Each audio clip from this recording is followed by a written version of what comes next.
Fala pessoal, sejam bem-vindos aí a mais um episódio do Por Osmose Podcast. E no dia de hoje vamos dar continuidade sobre os assuntos voltados ao fisiculturismo. Teremos aqui no dia de hoje um convidado especial, o professor Diogo Feijó, no caso treinador, nutricionista, mestre em bioquímica e tudo mais aí. E aí, como é que tá, meu irmão? Seja bem-vindo. É um prazer ser recebido aqui, é uma honra ser convidado. Estamos aqui para bater um papo sobre as nuances mais ascendentes, né, do fisiculturismo. Pronto, então no dia de hoje vamos tentar explicar para vocês alguns aspectos mais pertinentes ao pessoal que já está entrando, já entrou no esporte, pessoal que já descobriu se queria competir ou não, e agora como melhorar o aproveitamento nessa preparação. Então, se você está chegando aqui agora, curte, deixa um comentário aí, compartilha com outras pessoas para que a gente possa estar crescendo, levando conhecimento a mais pessoas e poder também estar trazendo outros profissionais e atletas para compartilhar conhecimento com você aí de casa. Então, vamos lá, professor, como é que o indivíduo já entrou no esporte, como é que ele pode melhorar na cabeça dele o aproveitamento dele? Tendo em vista que algumas pessoas, alguns praticantes de musculação, acham que tem uma boa condição física e já querem competir, por achar que são bonitos ali olhando no espelho com o corpo. E às vezes querem levar uma condição na qual eles ficam definidos o ano todo, não aumenta o peso, não aumenta o volume, não faz um trabalho de definição específico e querem competir do jeito que estão. O que é que o pessoal precisa entender? Existem fases. E como é que a gente poderia dividir essas fases e caracterizar para que eles pudessem entender? Muito bem. Em relação a esse contexto, o que a gente tem como proposta é dividir por etapas, né, uma preparação de um atleta, seja no fisiculturismo ou qualquer outro esporte, né? De forma bem resumida e simples, o que é detido nesse conteúdo é o período que é fora, longe da competição, que é chamado de off-season, e o período que é mais próximo à competição, que aí que versa ali sobre os 4 até 5 meses antes de uma competição, né? Isso ditado pelo cronograma, obviamente, de um calendário de competições que é instalado para o atleta. Falando mais especificamente sobre cada uma delas, né, a respeito primariamente do off-season, a finalidade primária desse período seria, sem sombra de dúvidas, agregar um conteúdo de volume e hipertrofia aquele organismo, né, aquela estética. Então, naturalmente, esse período é o período que agrega conversa-se mais sobre um conteúdo calórico mais amplo, um conteúdo de substratos de treino também mais amplo, ou seja, um treino mais volumoso, um treino que tem mais carga nesse contexto, né? Que aí a gente denomina como intensidade, né? Então, é um período onde, dentro do treino, se agrega volume e intensidade de forma consonante, e na gestão calórica, bem como em outras vedetes que regem a parte farmacológica, um conteúdo de substratos, né? De conteúdo naquele processo. Então, é um período que, de forma bem simples, é voltado para agregar Construir, né? hipertrofia, volume, né? Então, assim, vamos dizer, falar de maneira simples assim, seria um período que o indivíduo utilizaria para ele conseguir construir sua massa muscular. Nesse período, tem gente que às vezes se assusta, acha que vai ter que ficar com condicionamento físico, aquele condicionamento de palco durante todo o tempo. Explica aí quanto a isso aí. Nesse período, acontece algumas vezes do indivíduo aumentar um percentual de gordura, às vezes até considerável. Isso é dentro do previsto? Como é que funciona isso aí? Dentro dessa condição, existe algumas premissas que necessariamente não precisa ser como regra, mas existe como um parâmetro. Por exemplo, você falou muito bem do contexto da adiposidade, ou seja, do percentual de gordura que o indivíduo possui. Alguns indivíduos, eles optam por, nesse período que se agrega mais volume calórico, não se preocupar de forma compacta, vamos dizer assim, de forma potente nesse sentido, de acumular mais adiposidade. Eles não se preocupam tanto nesse sentido. Por outro lado, há outros que são mais que são mais espertos, vamos dizer assim, e, e tentam elevar o conteúdo de massa muscular, mas que firmam-se dentro de uma base de percentual de gordura que, no mínimo, seja apresentável. Porque, no final das contas, quando o indivíduo vai buscar uma academia, ele busca para modelar a estética, né?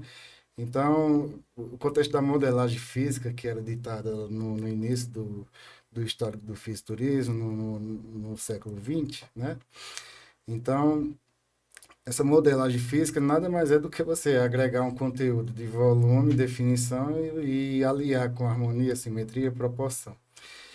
Isso, naturalmente, vai acontecer em todos os períodos que a gente mencionou no início da nossa conversa, mas que em alguns momentos vão se sobressair e outros vão deixar mais de lado um pouco, né?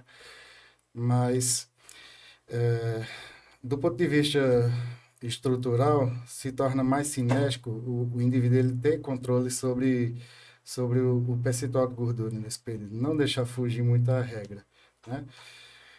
Em termos matemáticos, vamos dizer assim, Números o aí, vamos número aí, para indivíduo, o pessoal ter noção. o indivíduo ele precisa ter, em média, ali uma base de percentual de gordura variando entre 10 a 13, 14, no limite ali. Então, é, nesse sentido, para que quando se passe para o período transitório e haja o período mais próximo e se coalesça ao período preparatório, necessariamente ele vai ter menos dificuldade de cursar em todas as vedetas, seja na base de treino, principalmente na base dietética, que é uma grande preocupação por parte de professores, treinadores. A dificuldade, e até pelos professores, a dificuldade desse período de transição, né? Como é que fica o comportamento do indivíduo ao receber uma abordagem nutricional com restrição calórica um pouco mais aguda e como é que ele vai conseguir segurar aquele contexto, né? O cara Então, acostumado a comer muito, né? Treinar bem, treinar forte. isso mesmo. Aí, então, o indivíduo se vê um pouco meio que perdido da realidade que outra hora era uma verdade para ele, né? Então, aquilo de forma exponencial gera um impacto, né, ao organismo. E isso modifica algumas coisas. Então, saber lidar com esse processo, né, é fundamental. Então, é interessante o indivíduo pensar em aumentar a massa muscular, mas como ele vai estar com um valor calórico aumentado, até para que ele consiga construir seu tecido lá muscular, consiga treinar com mais intensidade, mais carga, ele precisa fazer isso, mas dentro de um padrão de controle para que essas calorias a mais não virem uma gordura excessiva. E como você falou aí, é interessante ali que o cara tente trabalhar, isso aí é parâmetro de cada treinador, tem pessoas que podem considerar até mais, mas que ele não chega a passar os 14%, né? Que é um sofrimento desnecessário na hora da fase de transição, como você falou. Isso, perfeito. Individualmente, do meu ponto de vista, eu acho até muito 14%. Ainda é muito, né? Não é muito porque foge do padrão do que dita a estética, né? O cara que, de novo, o cara que eu ressalto muito isso, porque o cara que busca musculação, ele busca por estética, ele quer mostrar que ele faz aquele esporte. Então, naturalmente, ele precisa mostrar um mínimo de tônus de muscularidade, né? De músculo ali agregado. E quando a gente converge volume e definição, a gente fala de um outro tópico que é densidade, né? Então, e tônus de muscularidade.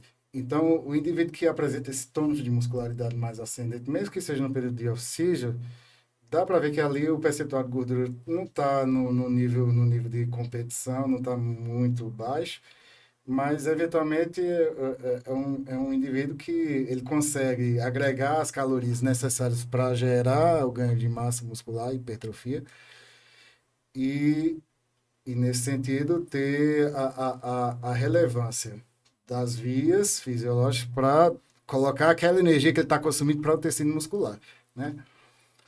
Então é aí onde boa parte do pessoal se perde nesse sentido, tanto do ponto de vista dietético como farmacológico, que é uma dúvida bem Bem pertinente, assim, comum. é comum. E em relação ao camarada lá, pronto, ele tá tendo uma rotina de treinamento, ele vai começar a treinar mais forte, vai começar a comer melhor. A gente tendo em vista que o indivíduo quer aumentar o máximo de massa muscular, todo o peso que ele aumentar na balança, que não for gordura, vai ser convertido em massa muscular, vamos dizer, densa, muscularidade, ou com um tônus expressivo, boa parte daquilo ali, caso ele não tenha um bom tempo ali dentro daquela periodização, quando ele secar vai ser perdido. Ou seja, água. Como é que funciona isso aí? Isso. Em relação a essa nuance específica, é um comportamento normal do nosso organismo modificar o padrão hidrostático, né? Que é a regulação, como a água passeia nos nossos tecidos, né? Entre aspas. Então, naturalmente, nesse período de abundância de energia, o indivíduo ele perde o controle em certas, alguns, né? Em certos eletrodos, né? Na manutenção de certos eletrodos, principalmente, em principal, o sódio. O sódio é o grande regulador, né? Da condição da fluidez dessa água. E como a água vai ficar, se a água vai ficar mais no sangue, se a água vai ficar mais dentro do tecido, se a água vai ficar mais do lado de fora, né? Mais ali entre os tecidos, né? Porque há um espaço entre os tecidos. A gente chama terceiro espaço, né? Então, é aí onde se há a grande perturbação do ponto de vista orgânico, onde a gente vê se sobressair as questões das disfunções fisiológicas, elevação da pressão arterial, disrupções da glicemia, condições de aversividade a certas, a certas vias de modulação a nível renal. Então, há de se ter um entendimento sobre esse preceito, porque não é só as calorias que naturalmente se elevam, né? Outros eletrólitos e outros componentes vêm junto a isso, né? Não é só o carboidrato, não é só a proteína, não é só a gordura, né? Então, tem que ficar atento de forma mais precisa sobre esses eletrólitos, porque, via de regra, naturalmente, há uma regulação dentro do nosso organismo que é dependente do sódio e da glicose, que vem do carboidrato, né? Que vem do carboidrato. Então, esse sinergismo, essa conversação dentro do nosso organismo principal entre esses dois substratos geram um efeito tônico, por assim dizer, que modifica, que dita se a gente vai colocar mais glicose para dentro do músculo ou não, se vai ficar mais glicose de fora e mais sódio fora. E aí é onde, do ponto de vista visual, o atleta vai apresentar-se mais retido, Mais retenção de líquidos, né? mais, mais Volumoso, né? basicamente, Inchado. o cara que olha para ele vai achar que ele tá gordo, mas grande parte das vezes só tá com uma retenção mais expressiva, né? E essa retenção também não dá para confundir com, vamos dizer, musculatura propriamente dita, né? Porque tem gente que, Perfeito. vamos supor, o cara começou a falar com 90, quando vê o camarada bateu ali 100 e acha que tudo aquilo ali é massa muscular. E quando ele começar a secar, ele vai segurar boa parte daquilo. Não é, né? Perfeito. Boa parte ali é Isso. questão, é líquidos. E você falou nessa questão do controle de líquidos, que também vai estar envolvido com a questão de carboidratos e sódio. E também cresce assim para um alerta, né? Quando o cara estiver nessa fase de off, ter cuidado com o que come, porque pode ter alguns efeitos, como você falou, na questão de pressão. Como é que funcionaria isso aí? Isso é muito pano para manga, né? Vamos Mas, tentar resumir. mas em relação Hum. a esse contexto, tudo que a gente ingere, de certa forma, ele pode ser excretado ou pode ser reabsorvido, né? Ele pode sair pelo cocô e pela urina, Hum. ou ele pode ser reabsorvido, né? Então, quando há um excedente, quando é excedente de alguns substratos, naturalmente, por algumas disfunções, esses excedentes vão embora. Mas, em sua totalidade, não é tudo que vai embora, né? Ali há um equilíbrio, o nosso organismo ele trabalha puramente por equilíbrio. Ele trabalha sobre dois preceitos. Eu vou equilibrar para manter a sobrevivência. É assim que o organismo entende. Você pode colocar fórmulas, aritméticas, tudo, mas os preceitos básicos. Eu vou trabalhar em equilíbrio, o organismo só pensa dessa forma. Eu tenho que equilibrar minhas vias para manter a sobrevivência. Se tiver alguma coisa errada, eu vou mexer ali em alguma outra via para poder colocar essa outra aqui no lugar, né? E assim acontece com o sonho e com a glicose. Um exemplo claro disso são os pacientes diabéticos, né? E é uma realidade não tão distante desse perfil do fisiculturismo, né? Alguns atletas perdem a mão ali em alguns recursos farmacológicos e acabam perturbando esse equilíbrio. E aumentando uma resistência ali, tornando resistentes à insulina uma condição similar aos diabetes, né? Tipo 2. Não é puramente a resistência, né? Uhum. A resistência é um fator inicial que vai desencadear. Tá falando já um fator mais avançado, É assim, um fator muito mais amplo. a nível genético, vamos dizer assim, que vai modificar a característica do organismo, das células, né? Vamos dizer assim. Então, há um equilíbrio a nível renal que gera essa expulsão do sódio, a eventual expulsão da glicose, o que não é normal. A gente não expulsa glicose na urina de forma natural. Só acontece isso quando há uma perturbação dessas vias que a gente conversou anteriormente, né? Então, o indivíduo que, vamos falar, que faz o gerenciamento de insulina exógena, né? Seja um paciente diabético ou não, ou um fisiculturista. Ele corrobora com a premissa de que a insulina, só para deixar claro, a insulina, o que é muito difícil, muitas pessoas não entendem, a insulina não é um agente hiperglicêmico, é hipoglicêmico, né? Então, nada mais é do que a insulina, ele vai chegar lá dentro da célula, vai bater na portinha, oi, célula, abre a portinha aí para a glicose entrar. Aí chega a célula, bem bondosa, abre a portinha e a glicose vai lá e entra, né? Isso acontece em dois tecidos, no tecido muscular e no tecido adiposo, né? Por isso que você falou muito a respeito aí do tecido adiposo no início, porque Ele é bem responsivo a esse estímulo, né? essa certa desregulação da cascata, dessa cascata e da possível glicemia, gera essa disrupção. Então, a insulina, a função primária é essa, né? Obviamente, por ela ter essa função, o pessoal usa ela no meio do fisiculturismo exatamente para potencializar essa via, para colocar a glicose no tecido muscular. Uma vez que quanto mais glicose tiver no tecido muscular, entre aspas, o tecido muscular vai ficar maior, né? Ele vai ficar mais cheio, ele vai ficar mais apresentável, né? Então, a glicose, mais ou menos a cada 1 grama de glicogênio, que é um outro tipo de carboidrato que o nosso músculo e o fígado possuem em demasia, faz com a glicose. É como se fosse um chaveirinho de glicose, o glicogênio, né? Então, é um monte de glicose junto. Então, o tecido muscular, ele usa esse tipo de carboidrato como fonte energética.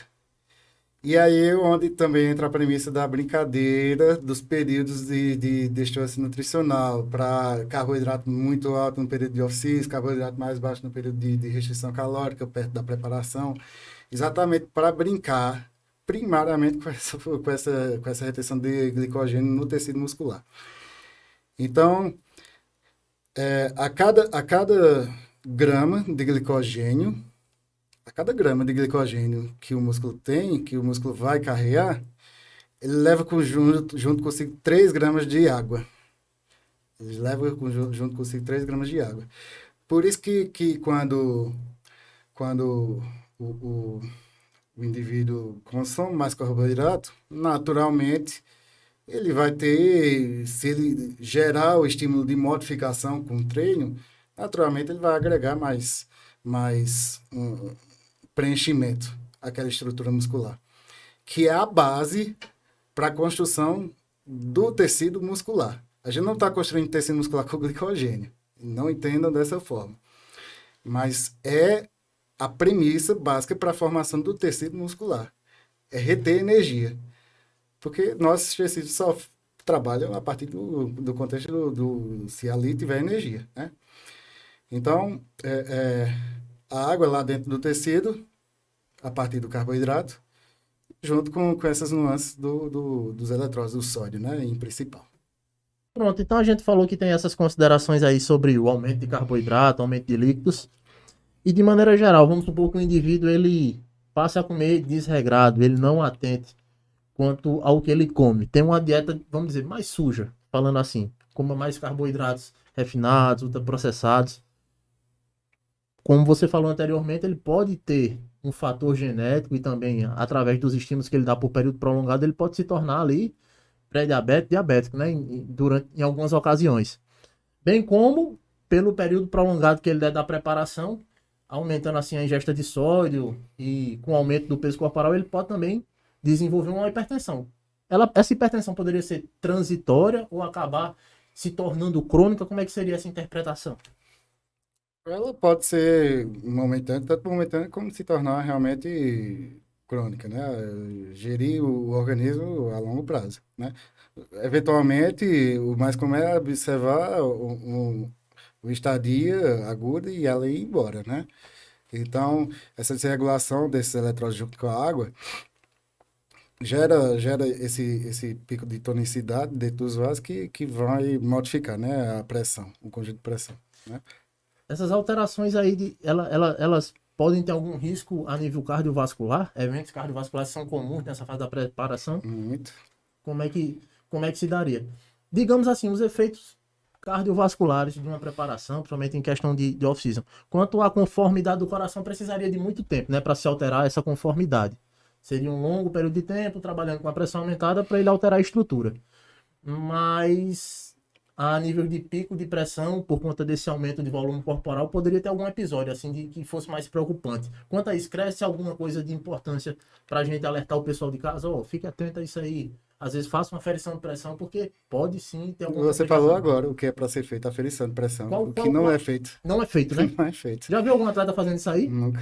Não tem, né, cara? Eu nunca vi. Nunca tem. Então, assim, fica um alerta aí, pessoal de casa. Então, quando tiver nessa fase, principalmente com peso bem aumentado, estejam aí aferindo. Tem algum horário específico, assim, para ter uma maior fidelização da interpretação? Existe alguns momentos que precisam ser aferidos essa pressão. Nunca pode ser perto de algum esforço físico, você não pode aferir em pé, você tem que estar aferido sentado, em momentos de repouso absoluto. Por exemplo, a gente está conversando aqui, naturalmente a gente está com um pico arterial maior, né? Um pico sistólico, o volume de ejeção está bem maior, né? A gente precisa de mais sangue para o cérebro. Então, naturalmente, se a gente fosse aferir agora a pressão, estaria um pouco discretamente elevada. Não seria É natural. né? É natural que em alguns momentos haja elevação da pressão arterial. A gente não consegue fazer exercício se a pressão ficasse em estase, nunca. Você iria estar lá a partir do repouso, para que haja a modulação do organismo para a atividade, ela necessita majoritariamente dessa modificação, né? Frequência cardíaca vai aumentar, o coração bate mais forte, né? As pupilas se dilatam, então é inerente ao nosso organismo a pressão arterial, a modificação da pressão arterial. Né? Ela altera em alguns momentos. Mas para você aferir, você precisa aferir em momentos de repouso. Momentos de repouso. O que eu sugiro sempre é, no início da manhã, ali, depois que você fizer as necessidades fisiológicas, antes de comer, né? Antes da primeira refeição do dia, e logo que você for se deitar. São os períodos onde a gente investiga maior vales e picos de pressão arterial, né? Certo. E, como você bem disse aí, possa ser que essa alteração seja transitória por conta da elevação do peso e pode ser que cronifique, caso ele dê continuidade a esse protocolo por um período prolongado, né? Perfeito. Porque é comum o pessoal do fisiculturismo ficar muito fixo a drogas, né? Vamos dizer assim, ao conteúdo de medicamentos que naturalmente vão elevar a pressão arterial, né? Então, esses medicamentos são corriqueiramente e continuamente utilizados por esse tipo de indivíduo. E aí, foge um pouquinho da regra, mas a conscientização, né, sobre, no mínimo, dar fazendo uma aferição. A gente sabe que se o indivíduo está tomando um café, se ele toma um gole de café, normalmente após a frequência cardíaca vai se elevar e a pressão arterial também. Então, é, é natural que algumas substâncias, de forma momentânea, elevem, né? Só que essas elevações corriqueiras, a qual você mencionou que a gente está conversando, de forma corriqueira, a longo prazo, pode gerar dano, tanto nas câmaras cardíacas, como nos vasos, né? E até na própria função renal. O que é uma falha, e o que é observado muito nos iniciantes, é a busca de medicamentos que controlam a dor. Ah, o paciente treinou, está sentindo desconforto muscular, toma aí um nimesulida, um diclofenaco, né, um cetrolaco, toma aí na linguinha um cetrolaco, porque não vai causar dano nenhum. Não. Há um dano a nível renal, e quando a gente falou antes disso, o grande maestro das disfunções pressóricas são os rins. Então, Então, os rins desregulados vão gerar desregulação a nível cardíaco, e essa desregulação eventualmente vai gerar danos ao endotélio vascular, ao vaso, especificamente, e pode gerar essas distâncias de pressão arterial, né? Então, no mínimo que pode ser feita é a aferição aí pela manhã e à noite, sabendo de que algumas substâncias, se o indivíduo tomou de manhã, se ele esqueceu, ele tomou lá a cafeína dele para fazer o aeróbio. Eita, mas eu queria mensurar a pressão. Vou deixar para mensurar a pressão depois do exercício, né? Até porque a gente sabe que o exercício ele tem um efeito hipotensor algumas horas após isso, né? Ele naturalmente ele baixa a pressão arterial após um tempo de latência, né? certo. Então, é importante estar aferindo para evitar alguns problemas.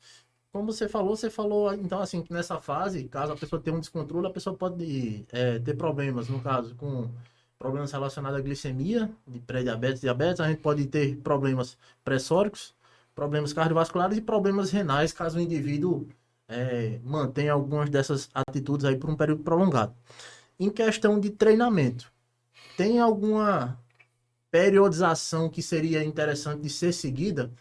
Vamos dizer assim, qual seria um tempo interessante para que a gente conseguisse observar essas mudanças no indivíduo? Tá bom que é individual, cada indivíduo precisa de um tempo X.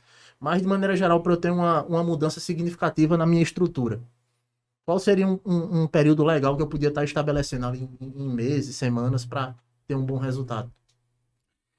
É, Nesse ponto de vista, de forma bem simples, eu acredito que no mínimo aí uns 5 a 6 meses. A gente não vai tocar nas nuances Uhum. idiosincráticas, individuais, mas de forma geral, um atleta que entrou e quer ganhar massa muscular, Não menos que isso.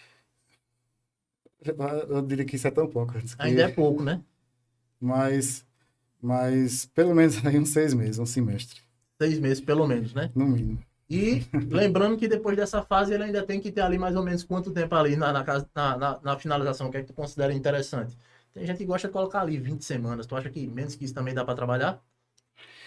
20 semanas de finalização, você fala no pré-contest ou nesse período isso. de transição para o pré-contest?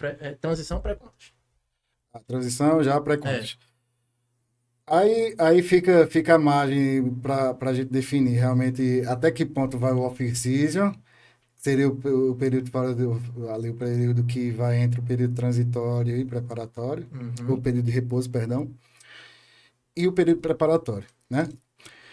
Naturalmente, alguns atletas, durante o período de off-season, eles... É porque esse período de off-season ele faz parte já do período preparatório. Já É uma entra, né? É uma preparação. preparação, né? Porque nós do fisiculturismo destrinchamos a verbalização dessa forma. É um período de off-season para o período que come mais, que treina mais, que Tá tendo um propósito ali, né? Construir isso, de mais. ganhar mais muscular, e o período de pré-competição é aquele que está se tirando mais percentual de gordura, né? Certo, isso. E aí, contando, se a gente tem 12 meses no 12 ano, meses. e o atleta participa de uma competição anual, pegando de forma bem exemplificada, uma competição anual. O período de off-season, já mencionando que a gente conversou no início, o período preparatório pode ser até de 4 meses, né? 16 semanas. O resto é off-season. O resto ali tá aumentando e corrigindo os pontos. Aí, se a gente for tocar nos pontos de mesociclo de transição, para o mesociclo preparatório e o período de repouso, mais ou menos ali, o cara comeu. Tá. Em média aí 6 meses, 6, 7 meses. Ele vai dar mais ou menos o período de intervalo de 10 dias. Aí o treinador e eles vão discutir qual é a melhor estratégia para esse período de repouso, se ele vai treinar de forma mais simples ou se ele vai dar um repouso absoluto, né? Isso varia. É só uma recomendação de forma geral.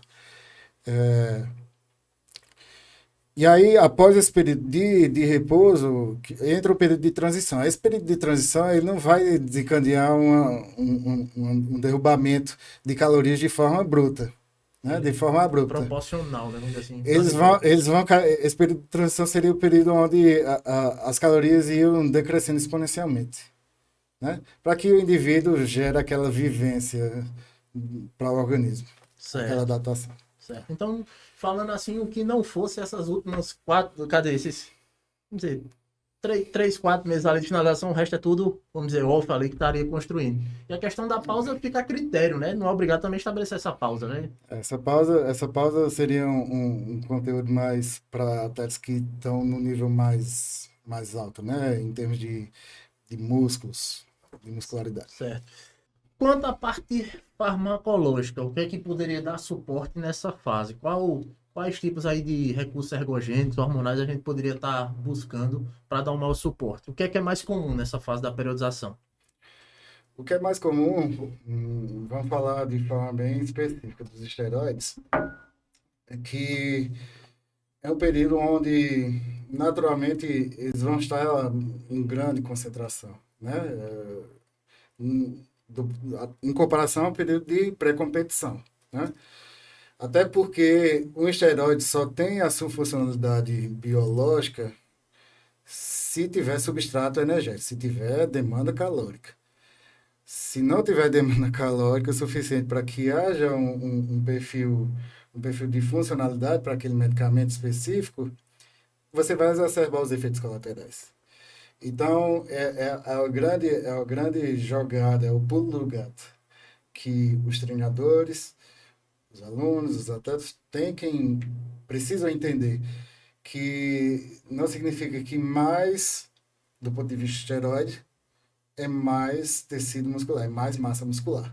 Não. Isso depende piamente do organismo, de como é que ele está, do ponto de vista fisiológico, bioquímico, e de como a dieta, além de tudo, está. Né? Ou seja, a oferta, o que você está dando para o seu organismo naquele momento, saber ter um aproveitamento ou não. Oferta né? e demanda. Certo. Oferta e demanda. Então assim, né, quanto a isso que você falou, a gente tem, então, dependentes aí também em termos desses recursos, a questão do treinamento e ingesta dietética. Massa. Em termos de drogas, assim, algumas fazem, vamos dizer, dão um resultado melhor nessa etapa, tem uns que não se utiliza tanto nessa etapa, falando assim especificamente de um perfil de droga ali, vamos dizer, camarada, a grosso modo, como a gente ouviu falar, como vocês já ouviram, Deca, Incha, Estrosec. Isso aí é. O pessoal tem ideia de que algumas drogas têm que ser usadas nessa periodização e que, independente da sua dieta, umas vão lhe aumentar o volume e outras vão lhe dar a definição. A gente sabe que elas são dependentes do que você dá de substrato energético e de certo modo, como você estimula seu organismo. O que é que você tem a dizer isso aí? Tem alguns tipos de drogas que são utilizados especificamente nessa fase de ganho de volume e outras na definição? Do ponto de vista de função de qualquer esteroide, o esteroide modifica, ele age dentro da célula, modificando a síntese das proteínas. Necessariamente, nessa modificação, ele vai conseguir reter mais energia para dentro dele. Qualquer esteroide faz isso, qualquer. Então, é como se você falasse de, de corticoides, né? Corticoides, geralmente o que é mais bem conhecido é a prednisona, né? A prednisona, existe uma potência específica para ele. Existe outros que possuem uma potência maior do que ele. Quando a gente fala em termos de farmacologia, no viés farmacológico, a gente fala de potência. Então, tem alguns que têm mais potência em termos anabólicos e tem outros que têm mais potência em termos de modificação das características inerentes ao androgenismo, né?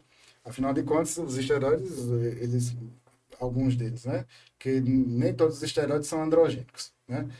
Mas eles modificam o comportamento da fisiologia, da normativa que o nosso organismo possui. Então, de forma mais geral, a base de tudo vem com a semelhança do que a gente já produz. Testosterona. Então, a gente já produz naturalmente esse hormônio esteroide. Então, não que seja uma regra, mas que aqueles que a testosterona que vem de fora, ela tem mais capacidade de modular e sincronizar com a nossa fisiologia, apesar de estar trabalhando nos limites acima dela, acima das vias suprafisiológicas, né? Além dela, temos outras, né, que não necessariamente seria a nandrolona, temos a budenona, temos a famosa Dianabol, temos a, o oxmetolona, que é o amogenin. Enfim, são drogas que, de forma empírica, são utilizadas nesse contexto de off-season. Mas, eventualmente, não significa dizer que uma droga como a oxandrolona não possa ser utilizada nesse contexto. Porque a gente tem que partir da premissa de que qualquer esteroide vai ter uma mesma função. Isso vai depender do conteúdo calórico que o indivíduo está imergido e de como o organismo dele vai entender modificar aquele.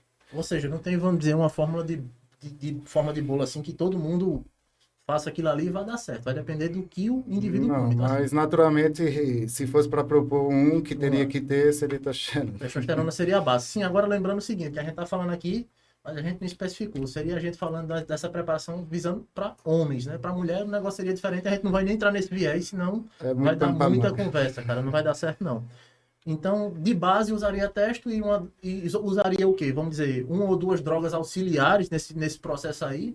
Ou também dá pro cara ir só com testo, o cara tem que obrigatoriamente colocar outro. O que é que tu me diz? Entra no ponto que a gente sempre discute, Individualidade, idiosincrasia e né? individualidade. Porque Individualidade. eu conheço pessoas que se preparam só com testosterona. Only testa aí, né, cara? E dá certo, né? O atleta aqui, Rafael, né? Lá de Esperança, ele é um exemplo disso. Tipo, isso aí é uma característica que é ditada pela condição genética dele. Genética. Porque É porque quando a gente fala genética parece um termo tão simples, mas não é. ele é fora do padrão, A vamos gente dizer tem que assim, falar, né? a gente tem que falar nesse termo porque realmente é o que formula, né? Mas existem atletas que podem consolidar uma boa preparação em ambas as etapas com uma droga só. Existe atletas que podem concretizar uma preparação com 2 fomentos, e por aí vai. Mas, de novo, a ressalva, né? Não significa dizer que mais é melhor do ponto de vista de fisiologia. Existe uma regra dentro da fisiologia que eu preciso dizer. Fármacos não criam efeitos. Fármacos modulam vias que nós já temos, vias fisiológicas. Isso é o que fármaco e medicamento faz. Então, não espero que qualquer coisa que você colocar dentro vai gerar um milagre em você. Vai criar um efeito ao Léo que não vai acontecer. Porque, no final das contas, os fármacos só modulam o que a gente possui dentro de nós. É um amplificador, vamos dizer assim. Se o cara tiver um potencial ali embaixo para esse desenvolvimento, ele vai amplificar, mas tem um limite também. Não A é nível sem de, fim. a nível de xarope seria mais ou menos isso, né? Seria como você colocava, né? Um amplificador na boca e falar, né? Mas, entre aspas, que não é muito bem assim, mas é, seria isso, colocar um medicamento em base, e isso, tipo, é a perdição dos iniciantes. É a perdição. Achar que o esteroide, ele vai proporcionar milagres. Ou seja, quanto mais, mais resultado. Então a gente tem que saber que esse mais, ele Né? Não também. precisa nem ser quanto mais, você precisa só colocar a testosterona ali que ele vai conseguir. Sim, Às vezes o iniciante ele precisa só esclarecer a regra da normalidade que o nosso organismo possui. Eu digo, quando eu falo normalidade, eu tenho que falar de fisiologia. Fisiologia é normalidade, igual a normalidade. Então, ele precisa caprichar as vias dele com treino, porque existe até estudos que mostram algum certo tipo de efeito de esteroides e ganho de massa muscular em indivíduos que não treinam. Mas não são robustos suficientes para decretar um perfil de sinalização que o treino, que unicamente é função do treino. Função do treino é mexer nessas vias também. É como se fosse um medicamento. E é um medicamento. ou seja, a pessoa tem que ter o estímulo de treino. Não tem pra onde correr. Isso. Tem que ser bem, bem feito, porque Isso. a não modulação de treino nos parâmetros corretos pode aumentar também a questão dos colaterais, né? Menor utilização, menor expressão ali de mionúcleos, essas coisas aí. O que é que tu diz? O melhor esteroide que tem, só para deixar claro, é o treino. É o treino, né? Tá, outra coisa que o pessoal não atenta é a utilização deles. O que é que pode ocorrer assim colateral? O que é interessante nessa fase? O cara tá aumentando ali o peso expressivamente. O que é que ele tem a ver? A questão de acne, queda de cabelo, alteração do libido. E o que é que tu acha das pessoas que, antes mesmo de perceber os efeitos colaterais, já estão querendo modular? Exemplo, o cara vai colocar um inibidor de aromatase, vai tentar controlar a redução antes mesmo de que isso aconteça. Tenta sintetizar um pouquinho essa ideia aí. Nesse sentido, é uma falha porque começa a gerar uma polifarmácia que foge da alçada, né? Foge da alçada. Às vezes da própria manipulação, né? Ali de um médico, de um profissional, até mesmo do treinador ou do atleta de forma empírica, né? Que ele escutou ou leu que quando entrar com testosterona, eventualmente essa testosterona vai se converter a um outro hormônio, a um outro mensageiro, que esse mensageiro ele vai sinalizar outras partes outra parte do corpo que vai gerar os efeitos colaterais, como o tecido mamário, né? A glândula mamária que é desenvolvida, que é a ginecomastia, né? Que é o mais comum desse hormônio específico que chama estradiol, né? Que é detido dentro dos livros de fisiologia como um hormônio feminino, né? Então, é um erro, do ponto de vista farmacológico e, acima de tudo, fisiológico, começar um medicamento sem sequer ter a deficiência da via. Lembra do preceito: medicamentos, fármacos modulam vias fisiológicas. Então, se ele colocar um medicamento que nem a via foi modificada, entre aspas, ainda, o suficiente, então não é justificável. Existe um padrão, uma consonância, uma conversação entre o hormônio de testosterona e o hormônio estradiol, né? Essa conversação tem um limite a se chegar, né? E a partir desse limite é onde a gente observa os efeitos colaterais, né? Do estradiol, especificamente, e da testosterona a nível do sistema nervoso central, que você falou muito bem aí da libido e do comportamento do indivíduo, né? Então, Primeiro, se usa o agente primário, a testosterona. Observa. Toda terapia é uma hipótese a ser testada. Toda dieta é uma hipótese a ser testada. Você coloca uma quantidade calórica mediada por fórmulas matemáticas, mas o equilíbrio do organismo é dinâmico. A gente não é uma fórmula estática. Então a gente precisa observar sempre. Colocou a testosterona, observou. Observa, vê se aquilo vai ser o suficiente para acontecer esses efeitos colaterais ou não. Se acontecer, vai lá e coloca o inibidor de aromatase. Mas não seria nem inibidor de aromatase primariamente.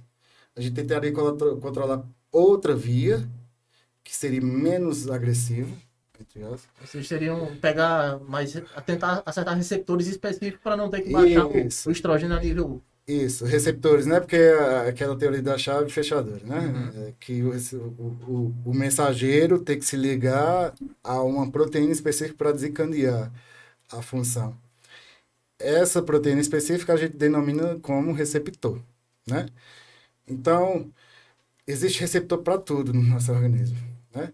A gente tem mais ou menos 300 mil genes codificados e 150 mil proteínas já codificadas, né? Já compreendidas. Então, os receptores fazem parte desse agregado de proteínas, né? A gente é composto majoritariamente por, basicamente, aí de 20% de proteínas. Então, de 20% a 30%. Então, quando a gente consegue alterar a estruturação dessa proteína, a gente pode, de forma mais relativa, controlar a entrada do hormônio, do mensageiro dentro dele, né? E nesse processo, os efeitos colaterais que esse outro medicamento vai gerar seriam menores do que o inibidor da conversão da enzima, que é uma outra proteína. É muito pano para manga para a gente discutir sobre esse conteúdo, sobre proteínas, Vai o que longo, que né, é cara? Se a gente for falar, vai. enzimas receptores, mas de forma geral, o que a gente precisa entender, quando a gente modula realmente o receptor, a gente modula com menos colaterais. Ou seja, a gente está atingindo somente um colateral ali e o hormônio ali que está sendo convertido, o estradiol, estaria mantendo suas funções normais, aquela proteção endotelial, estaria mantendo outras Porque a gente vasculares. modula, os fármacos são criados para gerar uma função em um tecido específico. Nesse caso, a gente está falando ou do tamoxifeno ou do clomifeno, para deixar bem claro. Ele se liga especificamente nos tecidos mamários. Não é à toa que o tamoxifeno é utilizado em câncer de mama, né? É hormônio sensível, né? No caso, BRCA1 ou 2. E aí, por modular apenas aquele tecido específico, as outras funções que o estradiol possui naturalmente, porque a gente possui estradiol independente de ter testosterona exógena ou não, que é muito importante. É muito importante. E o que eu vejo bastante antes. O rapaz colocando o inibidor de aromatase lá em cima, Quase zerando, né, cara? tirando a capacidade de convergência ao estradiol, que é uma oxidação, e aí a gente percebe que uma certa disrupção a nível de HDL, o HDL vai lá para baixo, a gente percebe a ação negativa dos osteoclastos no nosso tecido ósseo. A gente percebe, osteoclasto enfim, é o carinha que chega para destruir o seu osso. É tipo o pedreirozinho É do um seu osso. modelador osso ali, ó. É, o nível de conformação, a remodelagem cardíaca, ela é controlada pelo estradiol, né? Principalmente o ventrículo esquerdo, que é o que manda o sangue para o nosso organismo. Ou seja, uma porcaria quando o cara faz isso, né, cara? Sem dúvida. Não tem como fugir No mínimo, você tem que manter um aparato normal ali da sua fisiologia. Primeiro, colocar, observar. Mudou, converge. Então, de maneira geral, assim, sintetizando o que falamos até agora, o indivíduo ele tem que entender que para ele competir, ele precisa ter uma certa organização, a racionalidade, dividindo em fase essa preparação. Tem que entender que não dá, se ele quiser ir seguir longe na carreira, para ele estar se mantendo ali seco, em condições de competir o tempo todo. Em alguns momentos ele tem que esquecer isso e trabalhar o volume. ele tem que entender que qualquer intervenção dietética que ele faça, ela vai repercutir na qualidade do treino e na qualidade muscular em si, e também na questão do tecido adiposo, que pode aumentar caso ele não calcule isso direito. E que para que ele competir, caso ele vá querer competir, não vamos ser hipócritas e dizer que qualquer um vai subir lá natural que vai dar certo, ele vai fazer a utilização de alguns fármacos. E que o que a gente falou aqui é que o mais comum seriam fármacos ali com base em testosterona. Seria a testosterona associada a alguns outros. Isso. Não quer dizer que você em casa tenha que usar isso. Aí sempre busca uma orientação profissional. A gente está falando de maneira geral para que você possa ter uma ideia, se situe e no final das contas você faça uma reflexão e procure uma orientação. Você veja que não é uma coisa que você dá para cuidar sozinho. E de maneira geral, para finalizando o raciocínio, não é interessante que a pessoa nessa preparação ela vá querer se, vamos dizer, adiantar em relação aos colaterais, que ela queira utilizar alguns fármacos para tentar inibir uma coisa que nem aconteceu, que nela pode ser que nem aconteça. É mais ou menos isso aí que a gente falou até agora, né? Isso. Vai acontecer, naturalmente vai acontecer, mas a reverberação dela é o ponto-chave, a reverberação clínica, o que vai se apresentar. O que a gente vê no HDL, né, na disfunção pressórica, né, pela aquela remodelagem cardíaca, e nessa função do tecido ósseo, né, e a síntese de algumas proteínas ali do tecido, do tecido conjuntivo. Do que a gente falou, a questão do off, o cara vai direcionando, vai construindo a massa muscular. Quem acha quem? A categoria acha o atleta ou o atleta acha a categoria? Complicado essa pergunta. Teve uma reunião hoje mais cedo sobre isso, falando, passei 3 horas só falando sobre isso. Vixe, então é longe, né, rapaz? Diga um negócio assim, pelo amor de Deus. Mas Eu digo assim, porque o cara, vamos lá, tô construindo meu físico no off-season. Mas e aí? Eu tenho que aumentar muito mais e entrar, vamos dizer, tentar se pegar aquele físico da Open ou não? Eu não vou chegar nisso, eu não tenho estrutura óssea, eu tenho que fazer ali, vou tentar ser um Classic, vou tentar ser um Men's, aí como é que é mais ou menos isso aí? Já pro pessoal em casa ter uma noção, vou me organizar para competir, tô em off, mas eu vou para que categoria? é só o pessoal lembrar do preceito básico. Entrou na musculação para ganhar volume e definição. O treino específico modela o seu corpo. Você tem um limite para essa modelagem, esse moldeamento, né? Então, quem passa disso é aquele cara aquela pessoa que tem potencial de genético para modelar mais ainda. Então, no final das contas, quem dita onde o atleta vai estar é a categoria. É a categoria mesmo, né? É a categoria, porque o atleta se o atleta como um atleta mais volumoso, que tem uma percepção diferente sobre a estética dele, aí a gente entra num lance muito forte de comportamento, e ele percebe que aquela condição estética se enquadra na Men's Physique, por exemplo, não tem quem tire isso da cabeça dele. Aí é um negócio psicológico ali, né? Outra coisa, né? É uma coisa muito, muito forte, e é muito forte nesse nosso mundo, que foge da alçada, né, da conversação, da nossa conversa, porque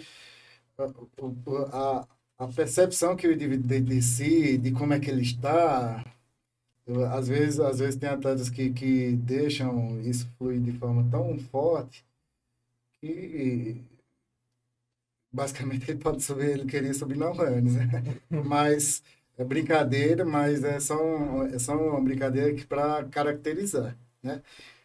Mas no final das contas, a condição que você pode determinar lá, você pode chegar num perfil de uma silhueta que é requerida pela categoria, até certo ponto. Se você passar dela, você vai ter que ir para outra. Você precisa necessariamente ir para outra, né? Então é uma discussão muito ampla nesse sentido, mas é os dois. Eu não vou dizer que é a categoria que vai de encontro ao atleta, né? Mas pode ser os dois até certo ponto. É um ponto de inflexão aí. Ou seja, é interessante, querendo ou não, o indivíduo mais inexperiente tentar buscar uma pessoa que tenha mais experiência que diga qual categoria eu me encaixaria melhor, né? Nessa parte de construção de físico. Porque vamos tirar isso da cabeça. Como não é um serviço de utilidade pública aqui, principalmente direcionado para o fisiculturismo, tirem da cabeça que Men's Physique é o início da carreira, tirem da cabeça que biquíni é o início da carreira, tirem da cabeça que Tem isso, que né? Miss Physique Miss Physique agora precisa ser aquele mais esbeltozinho, enfim. E isso vem acompanhando desde a criação das categorias, né? A Miss Physique veio de 2009 e a Bikini veio aí em 2006, 2007. Então, isso vem sendo construto dessa base de categorias desde esse tempo, né? Então, naturalmente, tem atletas que sequer treinam uma ou duas vezes na semana e são absurdamente volumosos, né? Tem atletas que comem 30 pães por dia, por exemplo, e são absurdamente definidos. É um negócio que vai além, né? Do raciocínio assim, que a gente tava seguindo assim, um negócio. Então é uma coisa que tem que se entender entre eles, entre o treinador profissional e o atleta, para definir, porque quem realmente vai conhecer, tem atletas que vão se conhecer, né, propriamente, né, ter a percepção disso. Mas, como mencionado, tem aqueles que não. Então, tenho sempre alguém de lado para servir como o seu anjo, né, falando no seu ouvido, para que viesse o caminho, né, dê, dê trilha, né, dê um rumo. É interessante isso aí. Então, pessoal, assim, no dia de hoje a gente quis reunir algumas informações que pudessem ser úteis no contexto de que você que já decidiu competir, já está iniciando a preparação, é inteligente você ter uma racionalidade e fracionamento do tempo para que você possa atingir objetivos específicos nessa caminhada. Como eu falei, dieta, treinamento, descanso e utilização de recursos ergogênicos deve ser feito com cautela e com racionalidade. Utilização de medicações para controlar efeitos adversos também. Então, sempre, cara, procure a orientação do profissional. Não faz isso de cara não, que pode dar errado. A gente fala isso aqui para que a gente possa estar orientando, não para que esteja incentivando ou reprimindo a utilização de nada. Mas façam isso com cautela. A gente vai encerrando os assuntos por aqui, mas eu gostaria que antes fizesse aí um convite. O professor Diogo aqui é presidente da federação, da IFBB aqui na Paraíba. Eu gostaria que fizesse um convite ao pessoal de casa aí para assistir o campeonato. Fale um pouquinho aí, por favor. Sim, nós teremos aqui um evento no dia 4 de junho, no Teatro do Garden Hotel, que é o terceiro paraibano, né, da federação, e o Campeonato dos Estreantes, né? O estreante já dita, aí o nome já está dizendo, aqueles atletas que estão querendo iniciar. Então, acho que você falou num episódio aí anterior sobre isso. Então, esses atletas, os atletas que estão iniciando a carreira, que têm esse anseio, eles são muito bem-vindos e convidados a participar desse primeiro evento que é o Estreantes 2022, né? E aí tem um paraibano que pode participar desse pessoal, né? E o parcial que é já mais veterano. Então, no dia 4 de junho, lá no Teatro do Garden Hotel, nós estaremos realizando esse grande show lá para vocês e eu espero que o público daqui de Campina Grande, o público que é amante da musculação, do fisiculturismo, esteja lá presente conosco e saciando seus anseios. Deixa uma mensagem aí pro pessoal. O pessoal que está se preparando nessa questão do off É, aí. Deixa uma dica construtiva pro pessoal. dica é treine volumosamente dentro do seu perfil, treine de forma intensa. Eu pego no pé do treino porque o treino é o Boa, maestro cara. de tudo. Não adianta dizer que não é. O maestro de tudo, né? Então, o treino, então, seguindo a premissa, a rotina alimentar, e aí, se você tiver, você que está iniciando, você que tem um- uma característica que está se sobressaindo, né? Comece a procurar um profissional que dê fruto a esse desenvolvimento, né? Então, antes de tudo, você pode iniciar sem um profissional de grande arquitetura ao seu lado? Pode. Mas se quer seguir a carreira, procura lá alguém que tenha mais informações para conversar com você. E antes de tudo, cautela no sentido de não buscar milagres específicos dentro dessa fase, né? Isso eu estou falando para o pessoal iniciante. E para o pessoal mais veterano, aí é só meter o laço, né? Como diz a Meteu o história. aço, pra se lascar. Pois é, então, obrigado aí novamente aí por sua participação. Fica o convite aí do professor Diogo pro campeonato. E você de casa, gostou do conteúdo? Deixa aqui um comentário para estar fortalecendo aperta o botãozinho aqui para curtir. Isso é muito importante para que esse conteúdo possa estar alcançando mais pessoas. Compartilhe também, se inscreve no canal. E vamos estar sempre aqui trazendo conteúdos na frequência semanal. É isso aí. Nosso Por Osmose Podcast encerra e um abraço a todos.